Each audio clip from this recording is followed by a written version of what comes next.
Hello, ladies and gentlemen. It's Mike here at Game from Scratch, and if you're a regular to the channel, today is a little bit different. Yes, I am covering a humble bundle, but this one really isn't for game developers, and I honestly had no intention of covering it. But the thing is, I bought Luminar 4 for my own use. I do a lot of image manipulation and stuff for the site, thumbnails for YouTube, that kind of stuff, and I thought, well, maybe this guy could help me out. I tried it out, and Luminar 4 is freaking awesome, especially because it fills in a hole in my tool arsenal. I don't have Lightbox. I don't have an Adobe Creative Cloud subscription. I don't have Photoshop. In fact, what I use is Affinity Photo. And I'll also show you in the latter half of this video how to get Luminar up and running with Affinity Photo. But don't worry, you don't need any of that. It is also a standalone program. So if you don't know how Humble Bundles work, basically they're a collection of stuff, in this case, photo software, photo editing software, and a bunch of plugins or add-ons to that. I'll show you all that in action.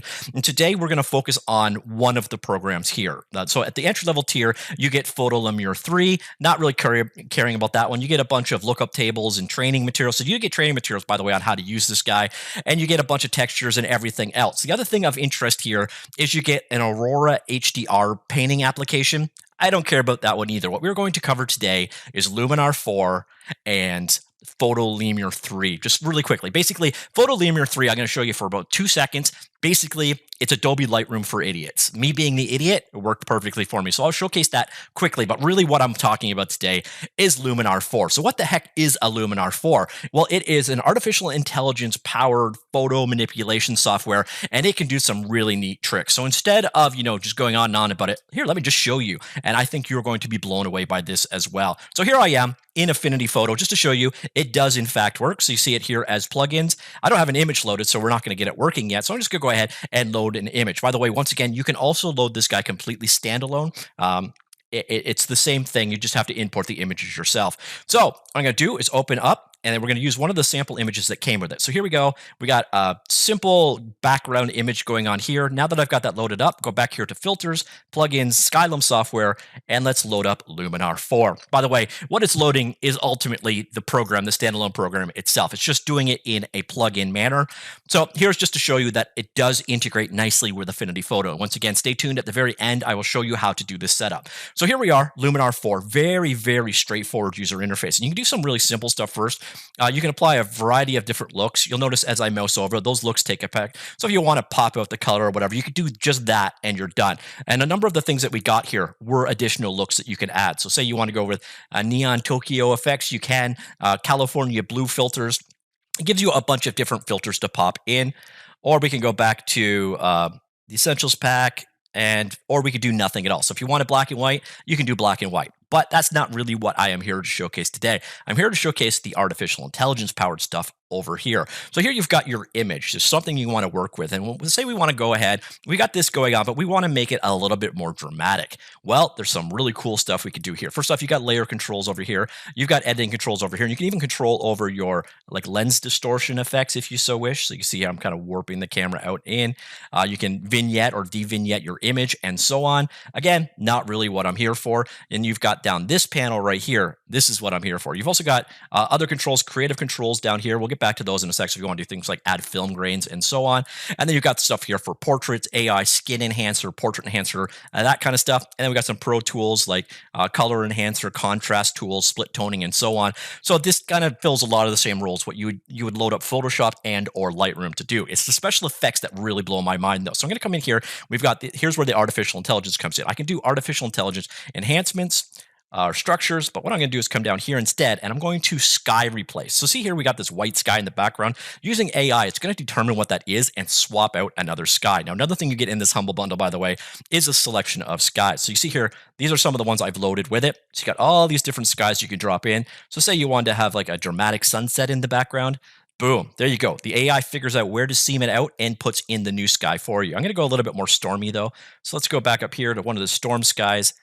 Like so. So there you see, you got a bit of a storm effect in the background. So you see how the AI kind of makes your job a whole lot easier. And then you've got control over how it's doing. So you can have it, how much the sky is going to relight the scene. So we got stormier. We got much more stormy light going on.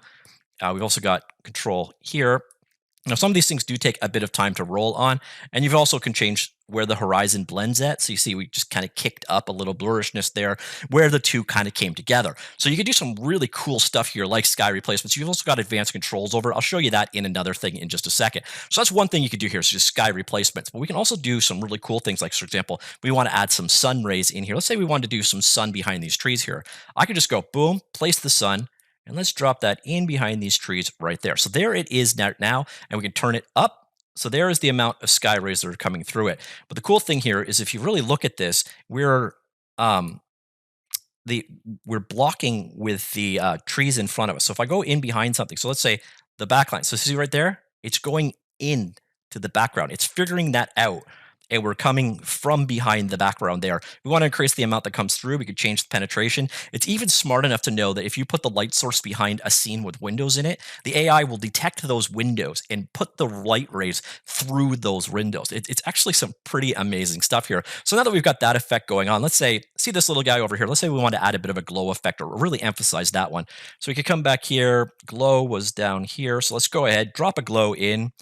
So we can increase the amount of glow. Now, this is doing it everywhere. Probably not what we want. So we're going to go ahead and we can go in. There's advanced settings, warmth or smoothness. But what we want here is a mask. We're going to go a brush mask, and then we'll just paint out the area that we want to glow. So you see here, we're changing the color out there. And now our glow is in just that one area. So here's, you see, we'll swap it out. There you go. We're just glowing that one particular area. So if you wanted to brighten or intensify a certain particular area, so let's say we went back here, we wanted to really make our thing pop. We can do that there.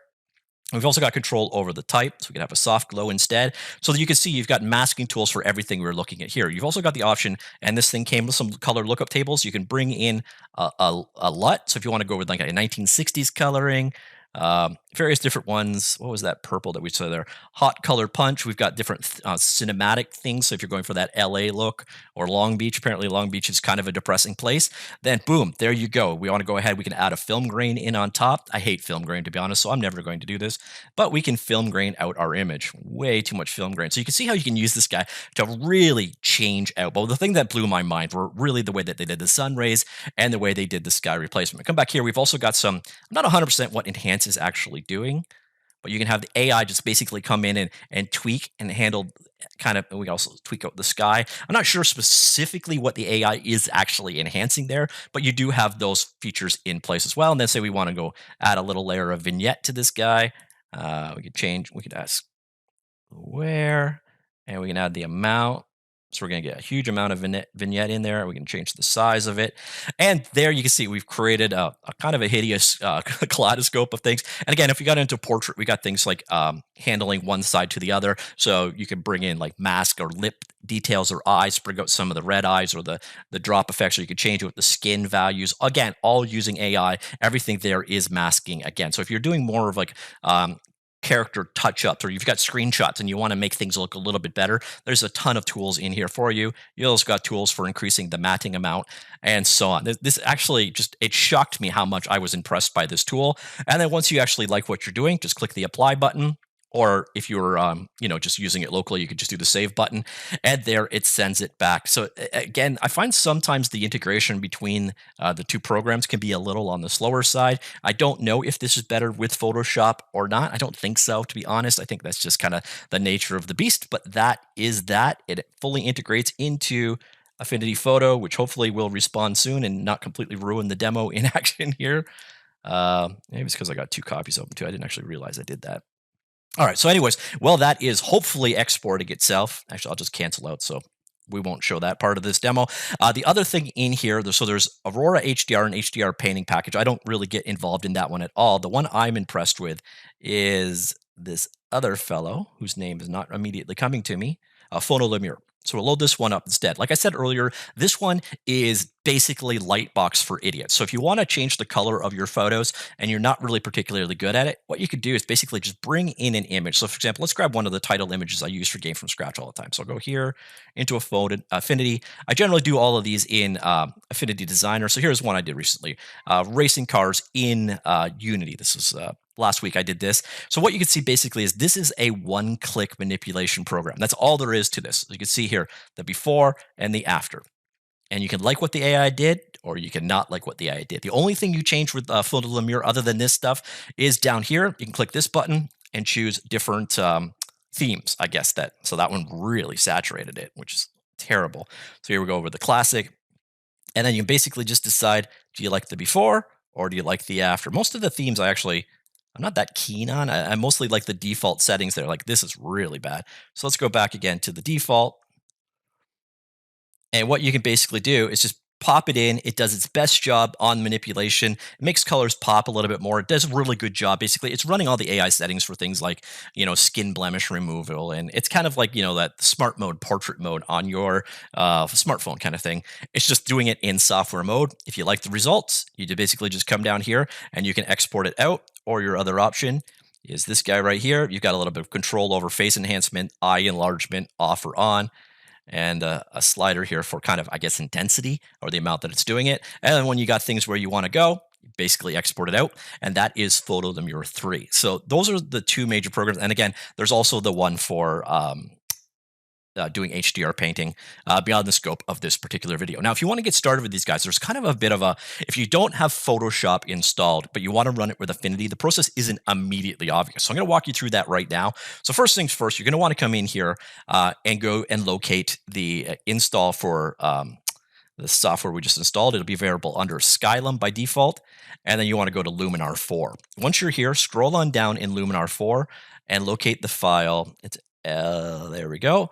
Luminar 4 8BF and copy that. That's all you got to do for now is copy that file to the clipboard. And go back to program files, and then you're probably going to have to create some of these files, by the way. Not the first one. Common files should be there for everybody. But next up, you're going to want to create, if you don't already have it, create a folder called Adobe. And then inside of that, create a folder called plugins. Again, if you've already got them, don't worry about the creation part. And then inside of plugins, create a folder called CC, and then you're done. Paste that file, Luminar 4.8BF, into that folder. And then next step, we just got to go over here. We go into Luminar, load Luminar up. As I mentioned, Luminar is available as a standalone program as well. So here we are now inside of Luminar 4, or we're about to be. Once you're here, go ahead into Edit, File, Install Plugins. And you'll notice here it says uninstall. What you're going to want to do is click uninstall, and then you'll get the option for install. Click install, and then you are done. You can close out Luminar. Hey, spoiler. Then we can come out of here, shut down completely, and then you head on over to Affinity Photo or whatever tool. So I think Photoshop also supports, or Paint Shop also supports Adobe Photoshop plugins. You come down here to Edit, and Preferences, go to Photoshop Plugins, and then all you have left to do is do an add, and then add the directory of Luminar 4. And then you're done. It should show up down here. You'll see it's status unknown. If this doesn't work, make sure allow unknown plugins to be used. And then once you've got that, it's going to prompt you to restart Affinity Photo. Once you restart Affinity Photo, you can go to Filters, Plugins, Skylum Software, Luminar 4. And that is end of the installation process and tutorial. So hopefully that would have returned and it didn't just do the classic demoing on YouTube never work stuff. My experience is it works fine. So I don't know what is up there. But anyways, actually, you see, we're actually back here in Affinity Photo. So it did actually end back. So I don't know why it hung for a minute, because this is the end result. Our film grained, vignetted, dynamically swapped skybox and light sourced image that we created in a mere number of seconds. So if I do an undo, there you go. That's what we started with. That's what we ended with. So you can see it is pretty profound in what the capabilities are. And I know if you're a Creative Crowd subscriber, you've got Light Booth and so on and so forth, you've probably got a lot of this features and functionality down. To me, this is just idiot proof, and I'm impressed. So anyways, that is a currently running Humble Bundle right now. If you're interested, it's running for like another 20 days. Yeah, 19 days. So I will link this in the linked article down below. I will also, I will link this directly down below and a link to the step-by-step tutorial on getting it up and running with Affinity Photo, which also should probably work for Paint Shop Pro and other non-Adobe plugin systems. Also, if you do have Photoshop installed, you probably don't have to go through any of those steps. You literally just install it as a plugin where you saw the install plugins section, or you do it via the installation process initially, and you don't have to deal with anything. And then what you're noticing here in the rest of the plugins, now that you've actually seen it, we got a lot of film looks, all those looks we looked at for switching between the different options. That's what is controlling them. You install them all from here. We've also got some skies and backgrounds, etc., also as part of this bundle, and of course a training video showcasing you how to actually do what we were doing here. So what we saw today: Photo Luminar 3, really quickly, basically Lightbox for idiots, and we've got Luminar 4, a really powerful image manipulation program powered by artificial intelligence. So again, we're a little off the topic of game development, but I can see this kind of being a universal Swiss Army tool. And if you're doing artwork, even for game development, I could definitely see uses here. I'm going to be using Luminar 4 quite often, to be honest, in my workflow in general. I just like the way it works. I like the results it does, and I find it pretty easy. So hopefully you guys found that interesting. I will talk to you all later. Goodbye.